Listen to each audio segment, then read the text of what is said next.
ഈ മാവ് നമ്മുടെ വീട്ടുപരിസരത്ത് ഉണ്ടായതാണ്. ഇത് വെച്ചിട്ട് ഏകദേശം ഒരു 3 വർഷമായി. അപ്പോൾ കഴിഞ്ഞ വർഷം നമുക്ക് ഇതിൽ നിന്ന് ഒറ്റൊരു മാങ്ങ കിട്ടിയത്. അത്യാവശ്യം പുളി ഉണ്ടായിരുന്നു. ഇപ്രാവശ്യം ഇതിനകത്തൊരു 5 എണ്ണം പിടിച്ചിട്ടുണ്ട്.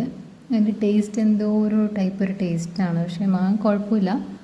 ഇപ്രാവശ്യം 5 എണ്ണമാണ് നമുക്ക് കിട്ടിയിരിക്കുന്നത്.